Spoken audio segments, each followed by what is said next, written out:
के लोगों की ताकत है कि कांग्रेस जैसी बड़ी पार्टी को, जो बिहार में अपने अस्तित्व के लिए कई दशकों से लड़ रही है और बिहार में राजद का पिछलग्गू पार्टी है, उसने भी अपनी ओर से अपने बड़े शीर्षस्थ नेताओं को यहाँ बुलाया है। और ये दिखाता है कि जन स्वराज के आने के बाद बिहार की राजनीति कैसे बदली है। हर दल को, हर नेता को बिहार में सड़क पर उतरने के लिए मजबूर होना पड़ा है। कांग्रेस भी उसी का हिस्सा है। सर, आप भी वही कर रहे हैं जो राजद और पार्टियां मतलब धर्म के आधार पर या फिर जाति आधार पर सभाएं करते हैं। आज आपने मुसलमानों के साथ बैठक की, क्या नहीं लगा अलग? आप 3 बरस से हम यहाँ बिहार में काम कर रहे हैं। बिहार के गांव-गांव में पैदल चल के गए हैं। क्या आपने देखा कि जन स्वराज कोई जातीय आधार पर बैठक करता है? जन स्वराज जाति और धर्म की बात नहीं कर रहा। आज यहाँ पर जैसे कई बार हम लोग हिंदुओं के सभाओं में भी जाते हैं, वैसे आज मुसलमानों की सभा में आए हुए हैं। इसमें कोई ऐसी बात नहीं है कि अलग, इसमें क्या सभा में हिंदू नहीं है?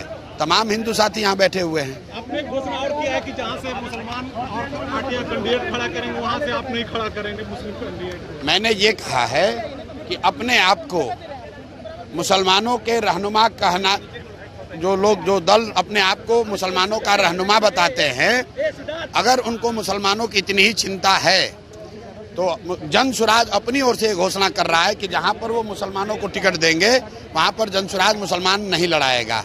वो भी अब ये घोषणा कर दें कि जहां पर जन स्वराज मुसलमान लड़ाएगा वो भी मुसलमान को नहीं लड़ाएंगे।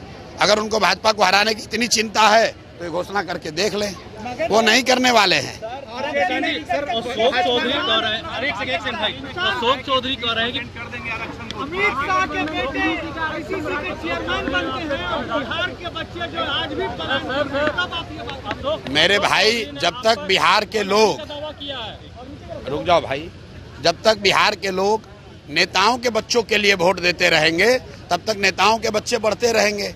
जन स्वराज 3 साल से यही कह रहा है कि जिस दिन आप अपने बच्चों के लिए वोट दोगे तब आपके बच्चों की स्थिति सुधरेगी।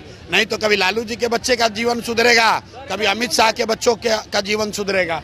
Ashok Chaudhary hit and run का दावा किया, हिट एंड रन गेम खेल रहे हैं। ऐसा है कि मानहानि का दावा भेजना, आप लोग तो ऐसे कह रहे हैं जैसे उनको सुप्रीम कोर्ट से कोई बरी कर दिया गया है। अरे भाई, उन पर आरोप लगा और आरोप का जवाब देने के बजाय अपने किसी वकील से 2 पन्ने का एक नोटिस भेजे हैं, तो हमारी ओर से भी कोई वकील उसका जवाब दे देगा। और आपके माध्यम से ये बता दे रहे हैं, ये पहले भी हमको मानहानि का नोटिस भेजे थे, ये दूसरी बार भेजे हैं। आज 2 दिन के बाद अब इनका और खुलासा करेंगे तो एक और नोटिस बनाकर तैयार कर ले। प्रशांत किशोर अशोक चौधरी से डरने वाले हैं। ये 10 को नोटिस भेजेंगे तो भी इनका जान नहीं छोड़ने वाले।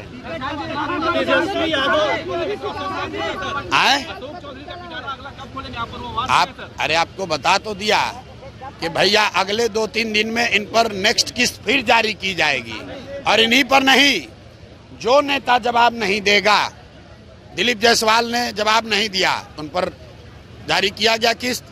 मंगल पांडे अब जवाब नहीं दिए, उनका नेक्स्ट किस्त जारी किया गया है। सम्राट चौधरी ने जवाब नहीं दिया तो उनके बारे में बताया गया है। अशोक चौधरी को भी नहीं छोड़ा जाएगा।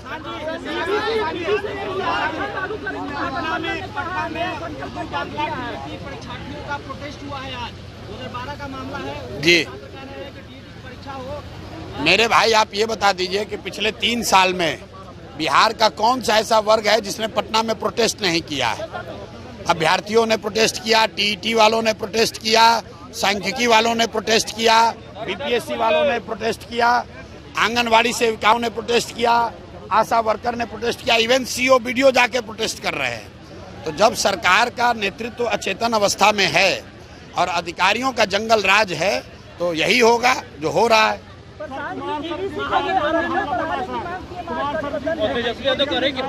बिहार को बनाएंगे।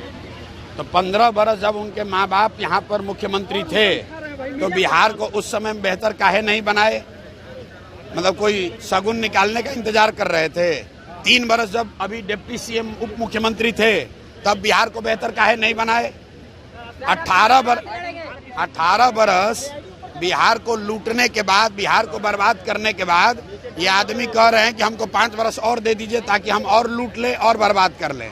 आरके सिंह पूर्व केंद्रीय मंत्री हैं।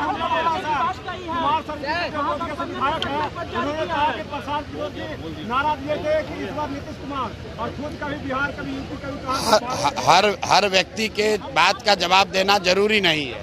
मोदी जी बोले तो भी कंपनी खोलने के लिए गठबंधन में अपना मोदी जी बोले कंपनी खोल देंगे जल्दी। मोदी जी तो कहे थे कि चंपारण में भी चीनी मिल चालू हो जाएगा, हो गया नहीं हुआ तो डोभी में हो जाएगा। मोदी जी तो कहे कि हम मोतिहारी को मुंबई बना देंगे, पटना को पुणे बना देंगे, बन गया। मोदी जी के कहने से क्या होता है।